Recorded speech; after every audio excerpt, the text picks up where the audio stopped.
राधे राधे भक्तों, आज हम आपको भक्त बंधु महंती की कथा सुना रहे हैं। बंधु महंती श्री जगन्नाथ भगवान जी के परम भक्त हुए हैं। बहुत भावुक करने वाला प्रसंग है, इसलिए वीडियो को अंत तक अवश्य देखें। उड़ीसा के याजपुर गांव में बंधु महंती का घर था। स्त्री, एक पुत्र और 2 कन्याएं भी थी। बंधु बड़ा गरीब और बहुत संतोषी था। गांव में भीख मांगने जाता। एक दिन के काम भर को अन्न मिलते ही घर लौट आता। उसी अन्न से अतिथि सेवा होती, बच्चों को भोजन कराता और कुछ बच जाता तो स्त्री पुरुष खा लेते, नहीं तो भगवान का नाम लेते हुए उपवास ही रह जाते। बंधु अपनी अवस्था से परम संतुष्ट था। श्री जगन्नाथ जी में उसकी अविचल भक्ति थी। उसके हृदय में जो आनंद का स्रोत निरंतर झरता था, वह महलों में रहने वाले संसार के विषय लोलुप लोगों को भला स्वप्न में भी कहाँ प्राप्त हो सकता है। अचानक देश में अकाल पड़ गया। खेतों में अन्न तो क्या, घास भी नहीं उगी। कुएं तालाब सूख गए। जब लोग स्वयं पेड़ों के छाल पत्ते खाकर किसी प्रकार से प्राण धारण कर रहे हों, तब भिखारी को भिक्षा कैसे मिले। बंधु का परिवार 3 दिनों से उपवास कर रहा था। बच्चों का तड़पना, बिलबिलाना माता से नहीं देखा जाता था। उसने पति से कहा, स्वामी, मेरे पिता के घर तो कोई रहा नहीं कि इस विपत्ति में उनसे कुछ सहायता मिल जाती, पर क्या आपका भी कोई बंधु बांधव नहीं है? यदि कोई परिचित हो तो उनके पास चलिए, बच्चों को 2 मुट्ठी अन्न तो मिलना ही चाहिए। बंधु ने कहा, देवी, इस जगत में मेरे और तो कोई मित्र, परिचित या संबंधी नहीं है। सिर्फ एक ही सुहृद है, परंतु वे तो यहाँ से पूरे 5 दिन के रास्ते पर रहते हैं। हम लोग उनके पास पहुँच जाएं तो अवश्य ही हमारे समस्त दुख सदा के लिए दूर हो जाएंगे। उनका नाम है दीन बंधु। मुझ जैसे दिनों पर वो बड़ा ही स्नेह रखते हैं। स्त्री तुरंत चलने को प्रस्तुत हो गई। भूखों मरने की अपेक्षा 5 दिन का रास्ता चलना उसे सुगम लग रहा था। लड़के को बंधु ने कंधे पर लिवा लिया। छोटी लड़की को उसकी माता ने गोद में उठा लिया और बड़ी लड़की पैदल ही साथ में चल पड़ी। सामान तो कुछ था ही नहीं। घास पत्ते खाते वे किसी प्रकार से जगन्नाथपुरी पहुंच गए। सिंह द्वार पर बहुत भीड़ समझकर बंधु ने मंदिर की दक्षिण ओर जो पेज नाला होता है, उसके पास जाकर बच्चों को बिठा दिया और बोले, देखो, हम लोग बड़े असमय में यहाँ पर आए हैं। इस समय मेरे मित्र से भेंट करना बहुत कठिन है। दूर दूर से उनके और मित्र भी आए हुए हैं।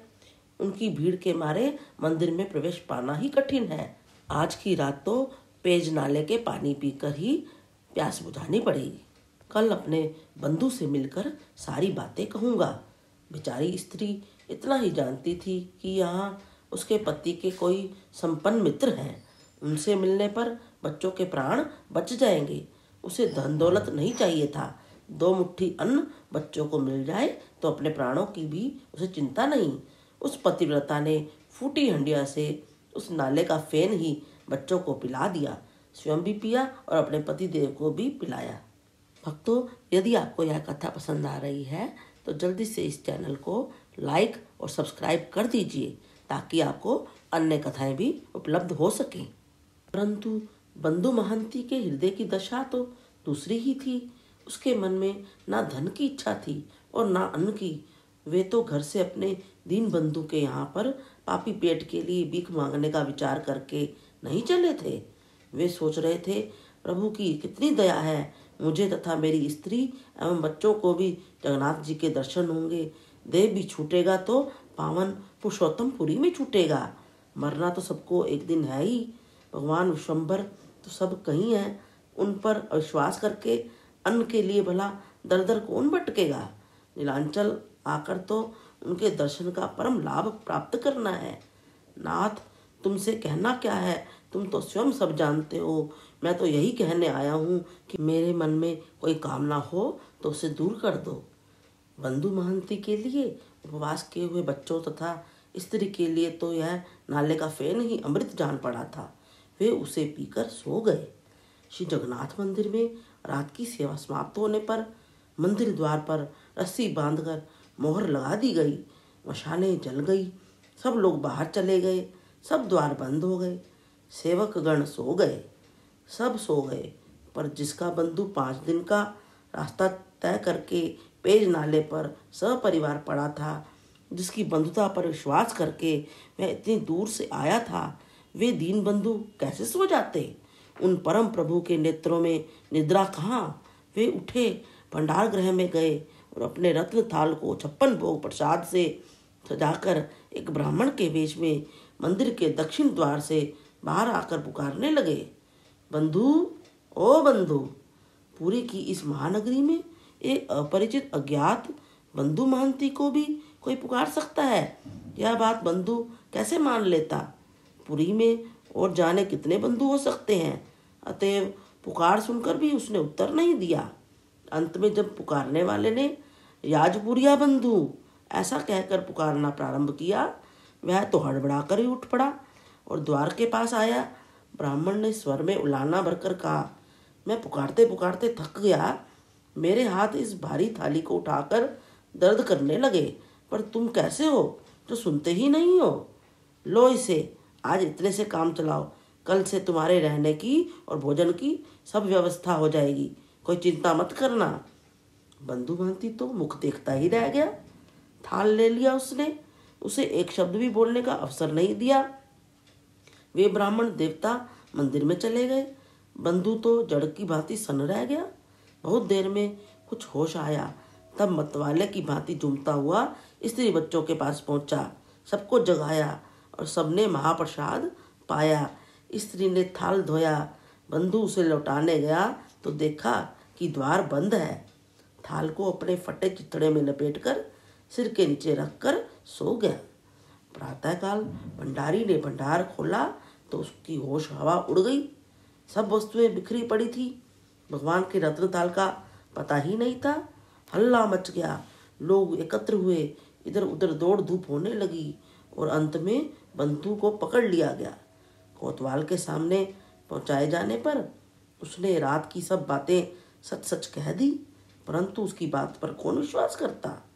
स्त्री बच्चों सहित हथकड़ी बेड़ी से जकड़कर वह कारागार में बंद कर दिया गया।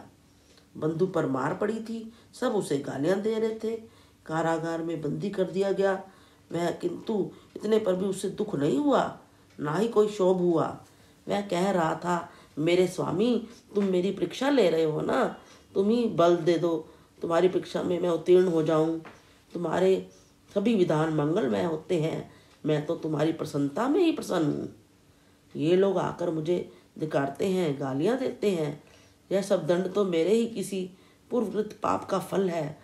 तुम्हारी तो यह महान कृपा है कि मेरे पापों को भुगतवा कर मुझे शुद्ध कर रहे हो। दिन भर बंधु महंती कारागार में रहे। रात्रि हुई और पुरी नरेश महाराज प्रताप रुद्र खरदा नामक स्थान में अपने स्थान पर सोए हुए थे।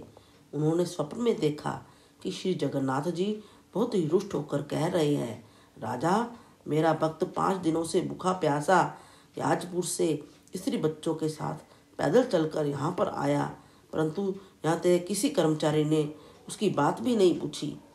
वह भूखा पड़ा रहा तो मैं अपने रत्न थाल में उसे प्रसाद देकर आया। रत्न थाल तो मेरा ही था ना, मैं अपने भक्त को दे दिया। उसमें तेरा या और किसी का क्या था? पर तेरे सेवकों ने उसे रत्न थाल के लिए पीटा। सच सच बताने पर भी कारागार में बंद कर दिया। अब तेरा भला इसी में है कि इसी समय जाकर उसे बंदी घर से छोड़वाओ और सम्मानपूर्वक मंदिर के हिसाब रक्षक के पद पर नियुक्त कर दो। उसका सारा प्रबंध अभी जाकर कर दो। भगवान के अंतर्ध्यान होते ही राजा की नींद टूट गई। उसी समय घोड़े पर सवार होकर वे पुरी पहुंच गए। स्वप्न की सभी बातें सच्ची थी।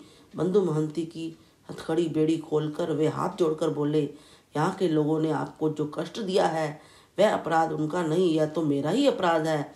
आप मुझे क्षमा करें। राजा के नेत्रों से आंसू बहने लगे। बंधु को बड़ा संकोच हुआ। उन्होंने राजा को आश्वासन दिया। सम्मानपूर्वक राजा उन्हें अंदर ले गए। तीर्थ जल से स्नान कराकर उन्हें वस्त्र आभूषण पहनाए। उनकी स्त्री तथा बच्चों का भी बड़ा सत्कार किया। मंदिर के दक्षिण ओर उनके रहने का प्रबंध कर दिया।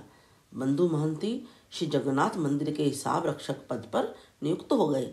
सदा के लिए प्रसाद की लिखित सनद उन्हें प्राप्त होती रही। इतना करके राजा ने जाकर मंदिर में श्री जगन्नाथ जी का दर्शन करके अपराध की क्षमा मांगी। बंधु अब श्री जगन्नाथपुरी में ही रहने लगे। दीन बंधु की कृपा से वे महापुरुष हो गए। श्री जगन्नाथ जी के आय व्यय का हिसाब अब तक श्री बंधु महंती के वंशज ही करते चले आ रहे हैं। आपको यह कथा कैसी लगी कमेंट्स में हमें अवश्य बताएं और इस कथा को अधिक से अधिक शेयर भी करें। हरे कृष्ण कृष्ण कृष्ण हरे हरे, हरे राम राम राम हरे हरे।